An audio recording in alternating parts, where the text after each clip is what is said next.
Is your debt causing you sleepless nights? Knock your debt out with Debt KO. And your debt won't be the only thing keeping you up at night. Debt KO. Free, impartial advice on all your debt.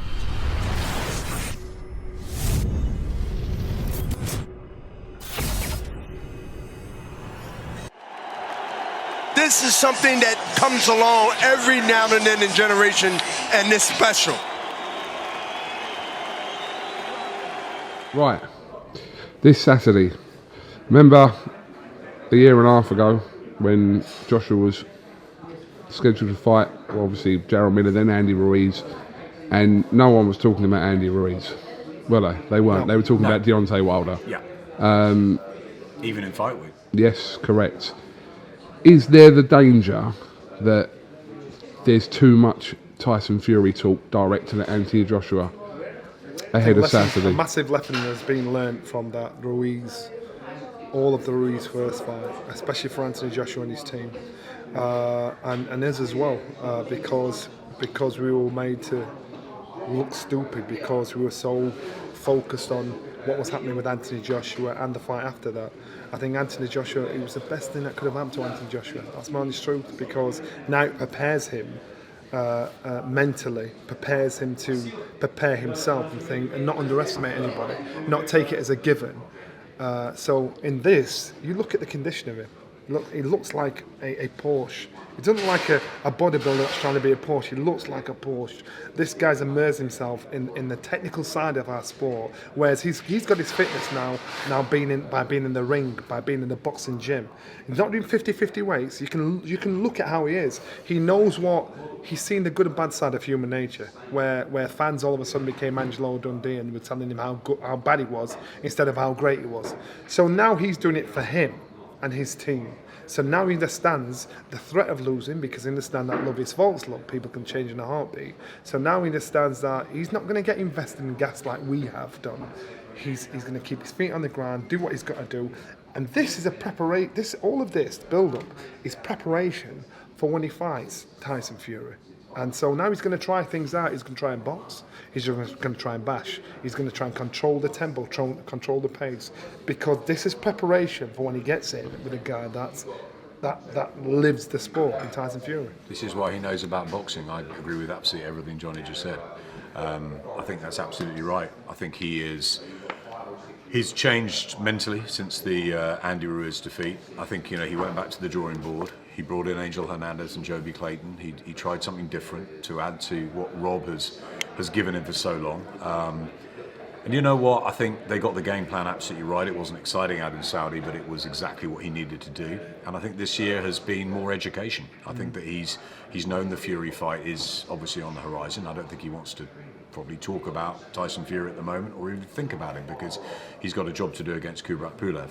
What impressed me very much when I was up in Sheffield a few weeks ago and watching him spar was that he's got a camp around him now. He's got a proper team, and I think that he looked like, he doesn't look like the heavy sort of almost bodybuilder image of before. He has trimmed down. His feet are better.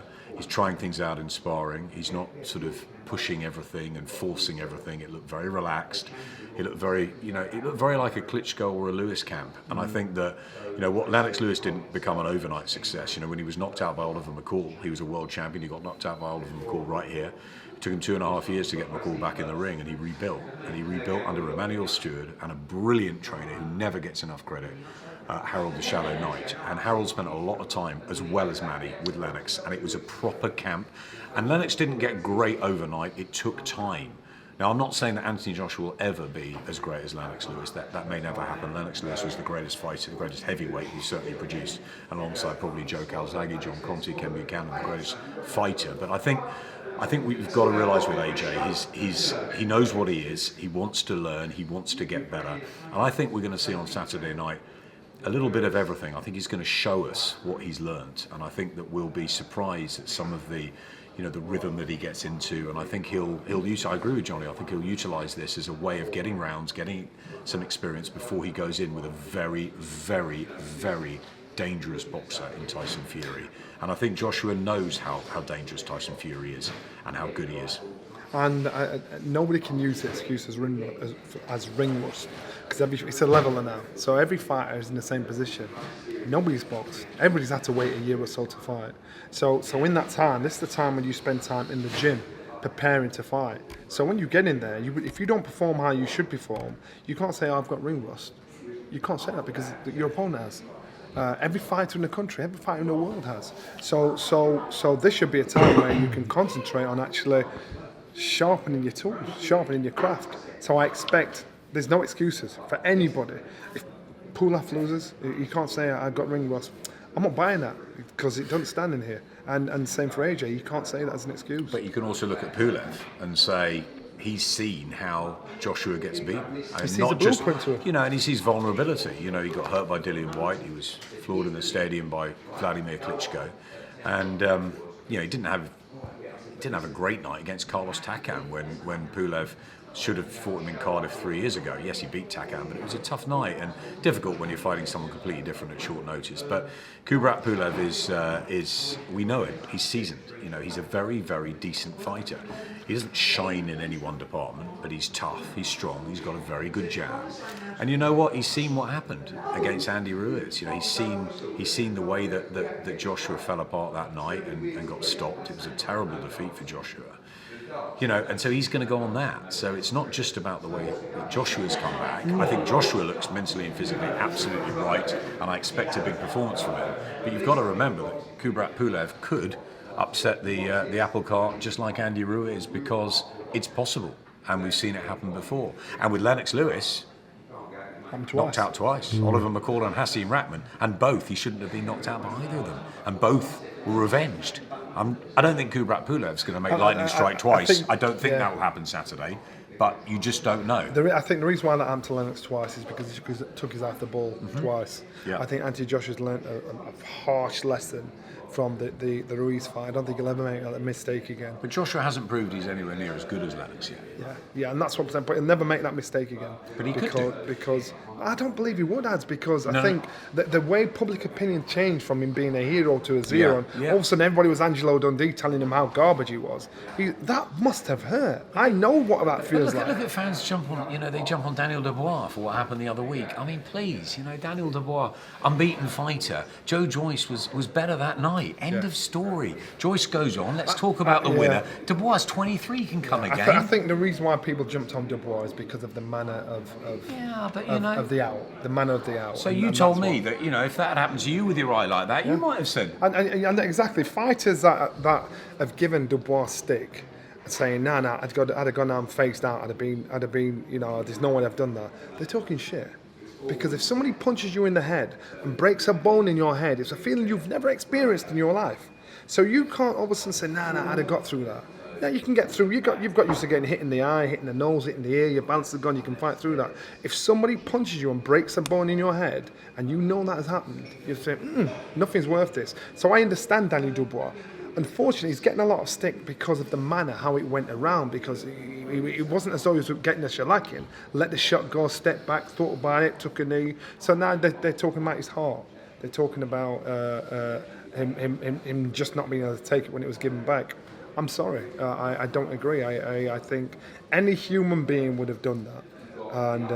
And so with the general public calling him all names under the sun, I ignore that because they don't understand. For fighters to give him stick, to me, that a question. I think, nah, boys, you should know better than that. Don't give this man stick. I understand what you're saying, but this guy potentially could have saved his eyesight, but potentially could have saved his career to fight on another day. Do we see Tyson Fury rock up here on Saturday? I've been swapping messages with him. I don't think he's coming. I think that he doesn't need to come, does he? And Anthony doesn't need to go and watch Tyson Fury. I think that, we want this fight to happen, and the key is that both of these great heavyweights want this fight to happen. The fans all do, the broadcasters do, the promoters do, but the key thing, Coogan, is that both of them want this to happen, and they want it to happen next. Obviously, we've got issues. Pulev is one big one on Saturday night. Then the next one is Alexander Usyk, and he's ready for the WBO, and what's going to happen with that situation. And the third one, and the biggest one for Tyson Fury, is what happens with the Deontay Wilder situation, because we know that there's litigation, there's toing and froing on either side. Is that going to end sweetly or not? Is Deontay Wilder going to go off and fight somebody else, or will he have to fight Tyson Fury, have to fight Deontay Wilder? If that's the case, everything gets delayed, Joshua fights Usyk, and we wait until the back end of next year, which we don't really want to as fight fans. It's not the end of the world. It's not the end of the world, and also you've got to remember that crowds aren't back fully, and crowds won't be fully back probably till next spring, summer. So, in Britain, ideally it will be, the fights should be either at Wembley or at Tottenham Hotspur, I believe, in Britain, the first one, and then the second one, whether that is at Saudi or in America or whatever. But I think I would like the first one here. If that's not possible with crowds and everything, and that fight can be made for the end of May, then it happens where it happens, because I think we just got to get it on. We know with big fights, with Mayweather Pacquiao, it took way too long. We know we never got, Hatton and Junior Witter in the ring together. We know Lewis and Bowe never fought as professionals. We don't think Khan and Brook, maybe they will next year, but we have never had it. So we've got the opportunity now, when they are holding all the belts, and both fighters want it, and we're nearly there. So we need not to wait too long, because one could get beat, or the politics could have the belts starting to split very quickly. I think this is one of those occasions where the fighters are bigger than the belts, and so Tyson Fury and Anthony Joshua can give them the belts, and it will still be referred to. If the governing bodies decide to strip them, they're idiots, because they'll be the ones on the outside looking in. That the public see Anthony Joshua and Tyson Fury as the best in the world. Johnny, I understand. They fight each other. There's not many fighters that can put themselves in that position to be bigger than the belts. These two are bigger than the belts. I totally agree. If Tyson Fury and Anthony Joshua fought for no belts, everyone would still watch it. However, I know Joshua wants all the belts. He reckons Fury ain't going to come. We used to do a program called Ringside, which we talk quite a lot. I think you should bring it back, personally. Yeah, I think we should have known. Yes. No, he don't reckon Fury's coming. Probably not, because I think some people feel like you're chasing it a little bit too much if you go, but chasing the woman that doesn't. Yeah, but I don't. But Anthony hasn't gone to Tyson's fights, yeah, and vice versa. But to be think honest, he will. the thing is, it's a good statement to say we're ready. Do you know what I mean? I hope he comes, more than welcome. But we do have to focus. The media just asked me, they went, is it off-putting, imagine if AJ gets in the ring, sort of, moves around and then sees him, you big dosser! He might be shouting things out during the round and everything, so it's that important, this fight. Maybe it's best he don't come, but he's more than welcome. Okay. Yeah, I think I don't think he will, and I think we wish him happy Christmas, and we'll see him in 2021, Tyson, and let's hope we see. And that's what I've said to him. The most important thing is that he and AJ get in a proper ring together. You make a good point. Now, I don't think AJ's ever attended a Fury fight, has he? No, and I think that's... Why would they? The only way they'll turn up, unless it's signed, sealed and delivered, and they want to sell their fight. Yeah. So I just... Look, we'd all love Tyson Fury and Anthony Joshua to be in the ring at the end of the night, wouldn't we, on Saturday? It would be great news and all the rest of it. But, it's not going to be like when Fury turned up at Wilder Spilka. It's these two want to make this fight. Let's have no doubts about this. It's a strange situation. You've got 1,000 fans in there. It's going to be still quite an eerie atmosphere. It's not going to be the normal thing for an AJ fight, obviously. Let's see if he gets past Pulev, and then I'm sure Eddie will go on afterwards and say, let's make this fight next. But I said there are Team Wilder and Team Fury. There is, there's stuff to be sorted out. Usyk, yeah. Alexander Usyk, and now Joe Joyce will want. But there's ways around it. It's good problems. Of course it is. Good problems. All good.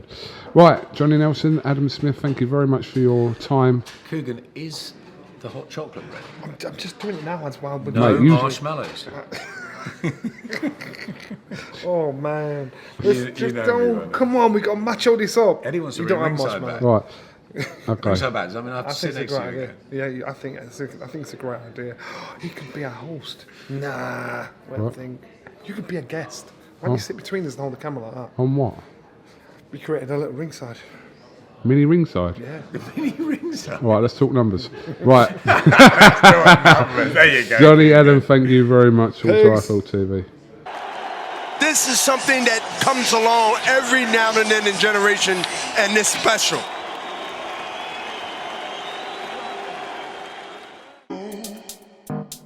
Is your debt causing you sleepless nights? Knock your debt out with Debt KO. And your debt won't be the only thing keeping you up at night. Debt KO, free impartial advice on all your debt.